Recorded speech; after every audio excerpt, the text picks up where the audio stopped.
Good afternoon, and welcome back to RMU Live. I'm Danica Teodoro. And I'm Riley Danielson. Here is your RMU news. The calendar may say it's still autumn, but in parts of Pennsylvania, it's starting to feel like and look like winter. Seven Springs Mountain Resort in Laurel Highlands received 6 inches of snow last night and is also making snow, hoping to be ready for ski season later this month. And in Pittsburgh, the snow caused about 4,000 Duquesne Light and 10,000 First Energy customers to be without power after snowstorms came through. Today, a judge ruled that the White House representative, CNN reporters Jim Acosta's press credentials, Timothy J. Kelly, made the decision at 10 a.m. CNN attorneys argue that Trump had his aides violated Acosta's right when he was banned from the White House last week. The city of Pittsburgh will kick off the holiday season with the 303rd annual Christmas tree lighting ceremony and city court building light show. Mayor Bill Peduto will begin the event at 5 p.m. today with the lighting of the tree. The event will feature Pittsburgh native singer and songwriter Chris Jameson, who received national attention during the 7th season of NBC's TV show The Voice. Increased drive times can be expected near the UPMC Event Center at Robert Morris University. RMU's Facility Management Department sent out an email explaining the paving inside the building will draw in more construction vehicles today. Delays should be expected when entering and exiting the campus. The NFL is awarding $35 million of the $40 million commitment it made in 2016 to 5 organizations conducting research and diagnosis and treatment of brain injuries. The remaining $5 million will go to research focused on player health and safety. A team of researchers at the UPMC Children's Hospital of Pittsburgh are closer than ever to curing all types of diabetes. Surgeon and Director of Research Dr. George Giddies from the Rangos Research Center at UPMC Children's Hospital of Pittsburgh and his team have discovered a way to reprogram cells in the pancreas. The intervention is the only thing so far that has been shown to cure diabetes without suppressing a patient's immune system. Jeffrey Clark, a self-proclaimed fan of synagogue shooting suspect Robert Bowers, is talking to FBI agents about what might have motivated the attack on the Tree of Life Synagogue in Pittsburgh. Clark was recently arrested on weapon charges, but was also connected with Bowers on the social media platform Gab. Clark claimed that he knows what motivated the attack. Prosecutors will ask the suspect to be held in jail until the trial. 41-year-old Kelly Sias has been reported missing from the Pittsburgh area. She is described as being 5 feet 4 inches tall and about 115 pounds. She has long blonde hair dyed purple and has blue eyes. Pittsburgh police are asking that anyone who has seen her to call.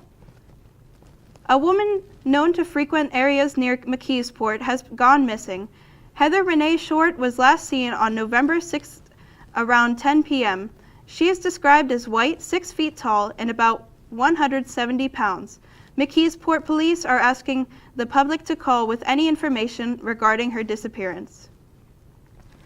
A jury in Westmoreland County has resentenced Melvin Knight to death for the torture and murder of Jennifer Daugherty 8 years ago. Knight appealed his original sentence to death, but after 7 hours of deliberation, the jury decided that he will return to death row. In terms of the latest top 25 bedbug cities, Pittsburgh has improved. Last year, Pittsburgh came in at number 12, and this year, Pittsburgh has improved to number 22. Terminix used service data from more than 300 branches from across the country to find the cities with the most bedbug control service requests. Lawsuits were filed on Thursday on behalf of 14 victims of clergy child sex abuse. 3 new individuals have been added to the grand jury report, in which 8 priests had already been identified. The complaints named Bishop David Zurich and Cardinal Donald Wuerl of the Roman Catholic Diocese of Pittsburgh as defendants. A car crash in Bridgeville killed a man on Thursday morning. The crash occurred on Bower Hill Road between Union Street and McLaughlin Run Road. 42-year-old Darwin W. Pilato of Cuddy, PA, was transported to St. Clair Hospital, where he died around 4:15 a.m. No further details about the crash have been released. A 16-year-old is being tried as an adult after allegedly shooting and killing his mother and 8-year-old brother. Jacob Remley faces first-degree murder and homicide for what he did at age 14. Firefighters are gaming around against the California wildfires, but the tragedy is far from over. The death toll now stands at 63 this evening, but the Butler County Sheriff has just more of 600 names of people of who may be unaccounted for. However, he says that the number may include duplicates of people who are not actually missing.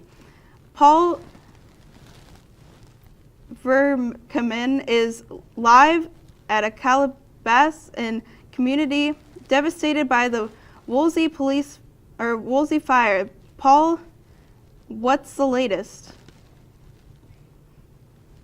Southern California, people who lost their homes to the Woolsey fire are beginning to pick up the pieces.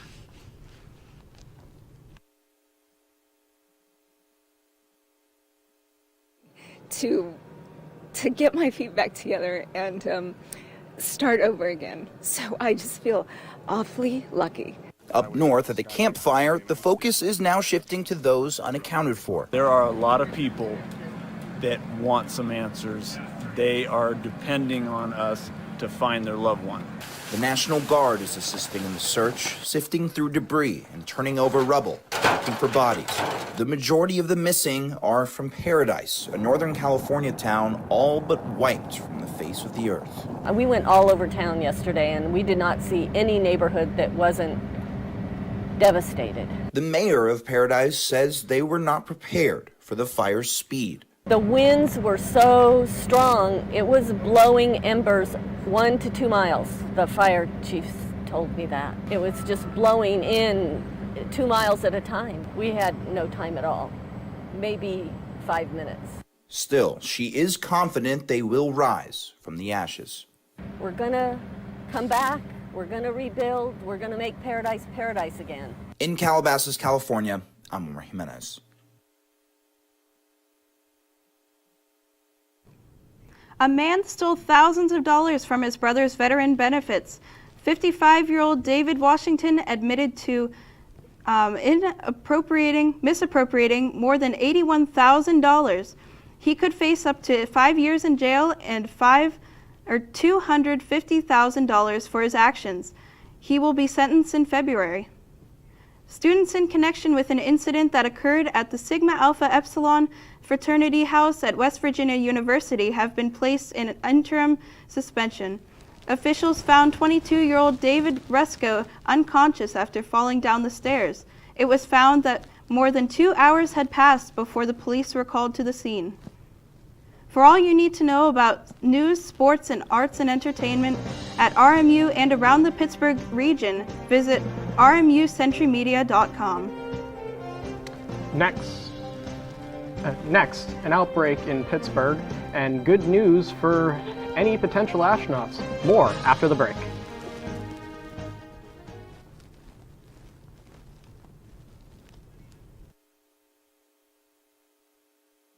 Oh, Dad, that's not the kind of help I needed. Hey, Jessica. Will you go to prom with me? Yes. You don't have to be perfect to be a perfect parent. Thousands of teens in foster care can't wait to share their first with you. Let me tell you about the toughest guy on earth. He has the crazy strength to lift the man that raised him up without even flinching. This guy, this warrior, will always be by his father's side, even if his dad will hardly remember. If this guy isn't the toughest guy on the planet, then I don't know who is. Caregiving is tougher than tough. Find the care guides you need at aarp.org/caregiving. What do you think you're doing, Kevin? Was just gonna drive home. There are several warning signs present that you shouldn't be driving. Like hearing voices? Like your text-to-emoji ratio? Oh man, the selfies. Selfie nailed it. We all have warning signs that let us know that we're probably not okay to drive. Mine is pretending to be your subconscious. Craig, come on man, let's split a ride home. Hey Bobo, do trees tell each other stories? I'm sorry. I'm afraid I don't know that. Hey, why don't we go find out? Listen. Can birds draw pictures? I don't have an answer for that. Dad, do stars visit their friends? Look!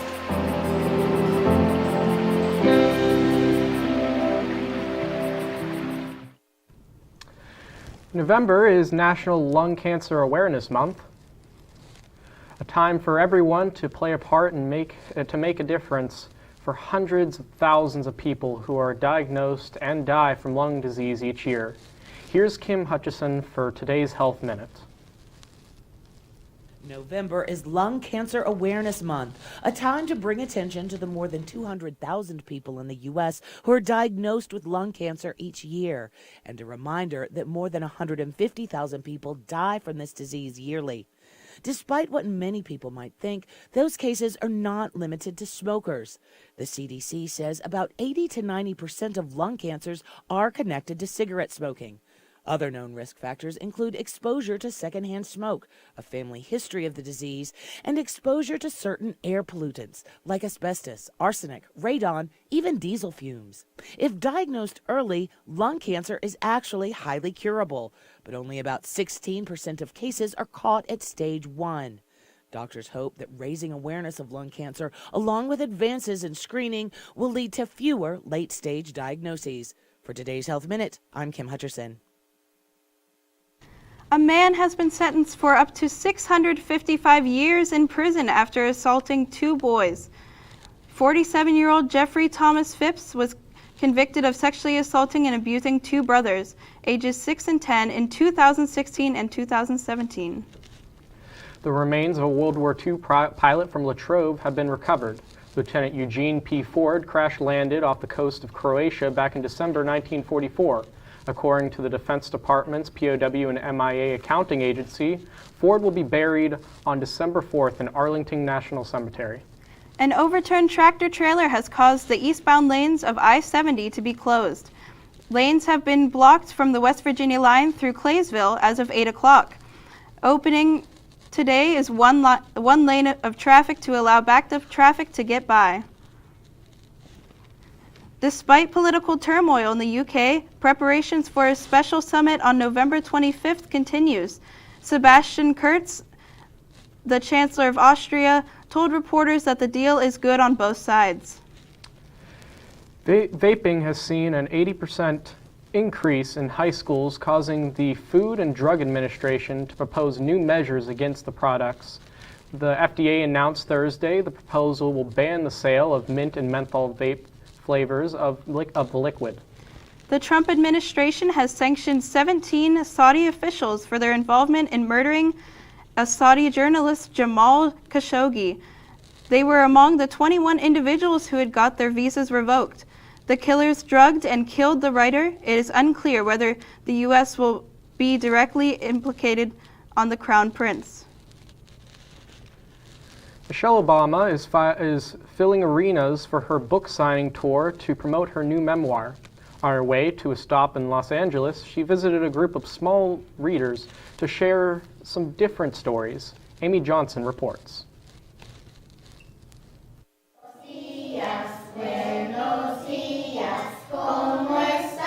These 4-year-olds at Para Los Niños Early Education Center along Skid Row in downtown LA sang songs, unaware who would soon walk through the door. We have a special visitor today here at Para Los Niños. She's our former First Lady of the United States. While they didn't know immediately who she was, she made sure they knew exactly why she came to visit them. Aren't you special? Everybody here is special, right? You know that, right? Well, that's why I'm here. Mrs. Obama made the surprise stop at the school in the midst of her national book tour. How many people like to read and hear stories? I like to read. You know, I just wrote a book, and I brought you guys some books. She read to the students. It's steak, said the mouse. Then she invited the children to pick out 3 books to take home to read. Lighting the fire for reading and showing how important it is and being so engaging, right? She then gave each of the 4-year-olds a hug. And the teachers as well. I think the most wonderful thing is the validation for the teachers. I feel proud that, we serve so many families and the low-income families, and we do the best we can. And having her over here is like,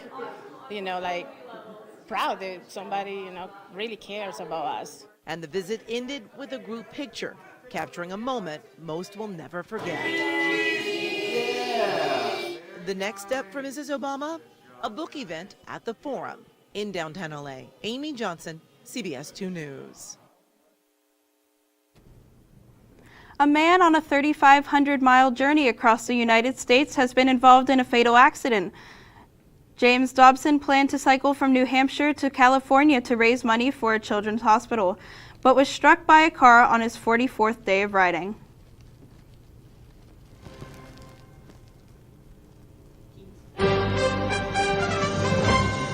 To be sure to tune in to our other shows, tune to RMU at 1 p.m. Fridays, noon, Sports Talk in the Berg, and RMU Tonight weekends at 5 p.m. and Colonial Sports Center Thursdays at 9:30 p.m. here on RMU-TV. When we come back, we will go to Ryan Giacobbe for sports and Scott McDalen for the weather. At school, but my mind wasn't at school. I had problems at home. So when I met Narnese, she started helping me a little bit, like, Nia, I don't know what you're doing, but your future is more important. She's my strength. It takes a village to help somebody get their diploma. It changes your whole life. Find free adult education classes near you at finishyourdiploma.org. See on page 4 that the projections need to be blood. Next Thursday? Seriously? Thursday? Can't do that. This is really inconvenient. I have yoga that day. I have no time for this. So. I can't do Thursday, but I can do Friday. Disasters don't plan ahead. You can. Talk to your loved ones about how you're going to be ready in an emergency. Don't wait. Communicate. What to expect when you're expecting. Like here. A teenager. Today, I'm going to show you how to teen-proof your home. First step, hide the car keys. Preferably somewhere they would never look. Challenges will come up. Be ready for them. Hi, honey. Ready for the... Mom, you don't use mannequins in the mannequin challenge. You don't have to know it all to be a perfect parent. Thousands of teens in foster care will love you just the same. Home fire drills give your family a plan of action. In a home fire, you may have less than 2 minutes to get out. So when you drill, show everyone 2 ways out of the house, pick a safe meeting spot, and get there in under 2 minutes. Then practice home fire drills at least twice a year. You can even make them fun. So everyone knows the sound and exactly what to do when they hear a smoke alarm. Go to ready.gov/fire drill and learn how to prepare your family for home fires. RMU Live. Now let's get into this week's sports. The Army football team is enduring the end of their season because the first season of the Bernard Clark era will officially end tomorrow on Senior Day when the Colonials will be hosting Northeast Conference rival Wagner College Seahawks at 12 p.m. The Colonials will have one last chance to get a conference win in this game. The men's hockey team will be returning to action after a very wild series against the Penn State Nittany Lions last weekend. The Colonials got 8 goals in the weekend set against Penn State. Army will be returning to action in a home-and-home set against the Mercyhurst University tonight at 7:05 p.m. at Colonials Arena and at 7:05 p.m. tomorrow at Mercyhurst. The women's hockey team will be playing the Minnesota State Mavericks this weekend in non-conference play tonight at 6:05 p.m. and tomorrow at 1:05 p.m. after the Colonials dropped last weekend's series against the 10th nationally ranked Colgate University Raiders. The Pittsburgh Penguins lost to the Tampa Bay Lightning last night by a final score of 4-3. Patrick Hornquist had 2 goals with an assist. Phil Kessel scored the other defense goal, and Matt Murray made 22 saves for Pittsburgh in a game where Sidney Crosby couldn't play due to an upper body injury. The Pens visit the Ottawa Senators tomorrow night at 7 p.m. And lastly, the Pittsburgh Steelers, they'll be without Le'Veon Bell for the rest of the season after he decided not to sign his franchise tender at the 4 p.m. deadline this past Tuesday. The Steelers will be facing the Jacksonville Jaguars in Week 11 this coming Sunday at TIAA Bank Field at 1 p.m. Now let's go over to our weather person, Scott McDaniel, for the weather. Scott, what's the weather looking like? Well, Ryan, weather is not looking too good for the next couple of days here. As you can see, high of 35 degrees, low 30 degrees, humidity is 93%. With a 15% chance of precipitation. Now, if we go to tomorrow's forecast, as you can see, we have a 40% chance of humidity. Well, no, excuse me, a high of 40 degrees and a low of 30 degrees with a humidity of 81% with a precipitation chance of 20%. Now, as you can see, the weather is not looking too good, but if you look into our 5-day forecast, Sunday, 39 degrees, raining, 29 low degrees.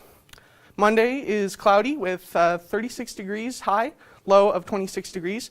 Tuesday, 36, low of 22 with snowing. Wednesday, 34 with Wednesday being partly cloudy, low of 26. Thursday, having a sunny day with 43 degrees as the high and 29 degrees as the low. Thank you very much. We would toss it back to Danica and Riley at the desk. What's going on, guys? That's all we have. We thank you for watching the RMU Live. We will see you next week.